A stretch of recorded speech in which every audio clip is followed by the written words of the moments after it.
क्या आपको पता है कि 2022 में 95,000 यूपीआई फ्रॉड इंडिया में हुए हैं, यानी कि daily 240 UPI fraud, 240 UPI daily और 11 फ्रॉड्स पर आवर। ये वो फ्रॉड है जिसकी कंप्लेंट रजिस्टर हुई है। अगर अनरजिस्टर्ड कंप्लेंट की भी सोचा जाए तो ये नंबर्स लाखों में भी जा सकता है। यूपीआई ने हमारी ज़िंदगी बहुत ही आसान कर दी है। अब हर मोबाइल में एक बैंक बन चुकी है।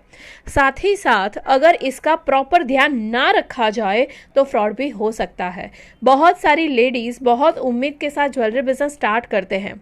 वो सोशल मीडिया में ज्वेलरी की पिक्स पोस्ट करती है, बट कभी कभी वो ये फ्रॉड में भी फंस जाती है। एक बार फ्रॉड हो जाता है तो वो सब उनका कॉन्फिडेंस खत्म हो जाता है।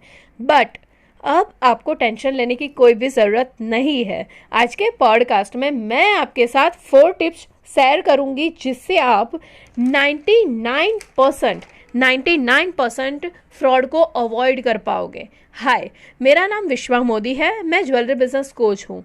लास्ट 3 साल में मैंने 3500 प्लस लेडीज़ को घर से ही successfully handmade jewellery business start करने में मैंने उनकी हेल्प की है।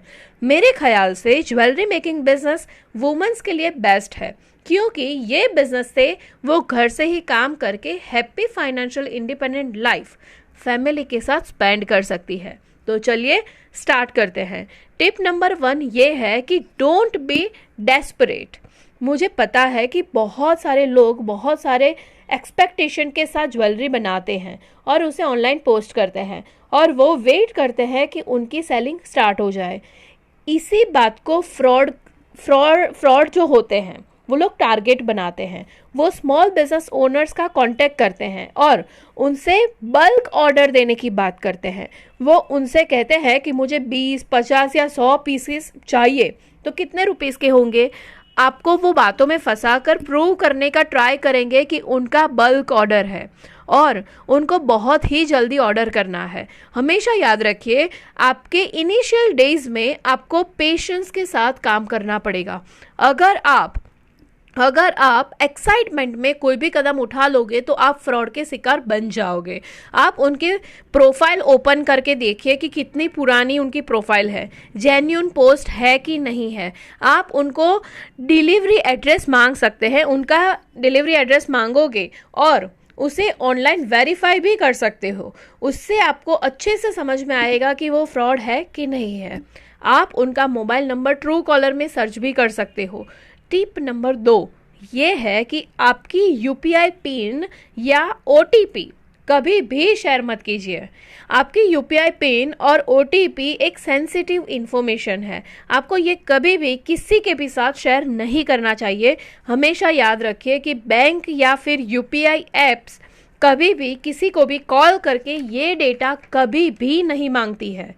टिप नंबर 3 ये है कि पेमेंट रिसीव करने के लिए कभी भी कोई भी क्यूआर कोड को स्कैन मत कीजिए। ये फ्रॉड लोग आपको कहेंगे कि आप क्यूआर कोड को स्कैन कर दीजिए, आपके अकाउंट में पैसे आ जाएंगे। हमेशा याद रखिए, क्यूआर कोड को स्कैन पेमेंट करने के लिए ही करना चाहिए।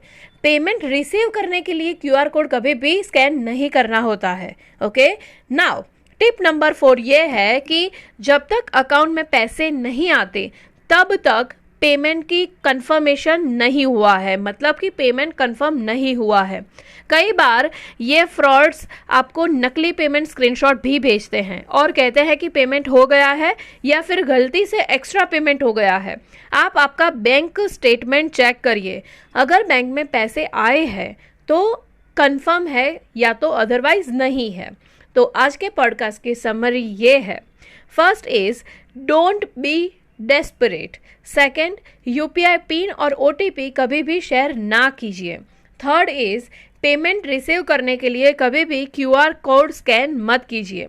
फोर्थ इज जब तक अकाउंट में पैसे नहीं आते तब तक पेमेंट कंफर्म नहीं हुआ है। ये टिप्स मैं आपके साथ इसीलिए शेयर कर रही हूँ जिससे आपको ज्वेलरी बिजनेस की जर्नी आपकी स्मूथ रहे। इसी के साथ मैं आज का पॉडकास्ट कंप्लीट करती हूँ। अगर आपने अब तक मेरा jewellery business master class attend नहीं किया है तो नेक्स्ट टाइम पक्का अटेंड कीजिएगा। Thank you so much. Bye bye.